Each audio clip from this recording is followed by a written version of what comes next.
Padyshim analiza dhe vlerësimi që është bërë nga ana komandantit të KFOR-it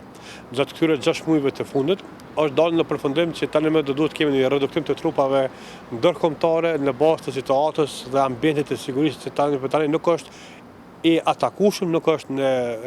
pozicionin e rrezikimit të lartë që ka qenë më herët, që nga lufta apo themi sulmi terrorist që është bën në Banjsk. Në bazë të vlerësimit është konstatuar që janë 3 elemente esenciale që tani më do duhet kemi kompetenca të gjeruara për mekanizmin e sigurisë vendor të Policisë Kosovës, është çështja e sigurisë së urës së hibrit, sigurisë së manastirit të dëshon pa objekteve të kultit dhe njëkohësisht elementi i tretë esencial i cili sipas gjitha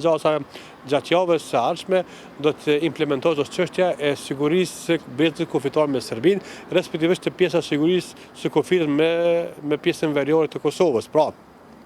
deri më tani Policia e Kosovës pjesën tjetër të kufit me Serbinë e ka kontrolluar, por në qenë se ke pasur një situatë të tensionuar në pjesën veriore, atë segment atyre kilometrave kanë qenë ekskluzivisht në kuadër të kompetencave të komandantit të KFOR-it dhe ka bërë patrullimet të KFOR-it në brezin kufitor, ndërsa Policia e Kosovës ka vepruar si reaguesi i dytë. Por tani më nga java e ardhshme do të kemi një ndryshim të raporteve, Policia e Kosovës do të jetë vija e parë e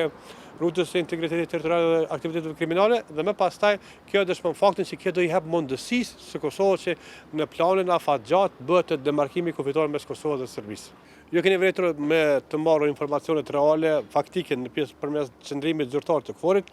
ka patur një konferencë nga lista serbe, e cila ka kundërshtuar njëkohësisht në vazhdimën e narrativës së Beogradit zyrtar, madje kemi patur një kërcënim indirekt nga vetë Aleksandar Vučić në drejtim të komandantit të KFOR-it, duke thënë që do ta njoftoj edhe do të marrë në bisedë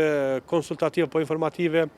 komandantin e shtabit të ushtrisë së Serbisë, Mojsilovićin, për të parë dhe për të ditur se çka ka ndodhur dhe si është aranjuar gjithë situata që tani më në kuadër të kësaj ure nuk ekzistojnë më elementi i faktorit ndërkombëtar, por që në fakt kjo e dëshmon faktin për një profesionalizëm të Policisë së Kosovës të treguar gjatë këtyre 6 muajve të fundit në mënyrë konstante, permanente dhe prandaj është bërë një veprim i tillë. Ju keni vërtetur edhe raste me datën 10/8 të 2026, ku në ditën e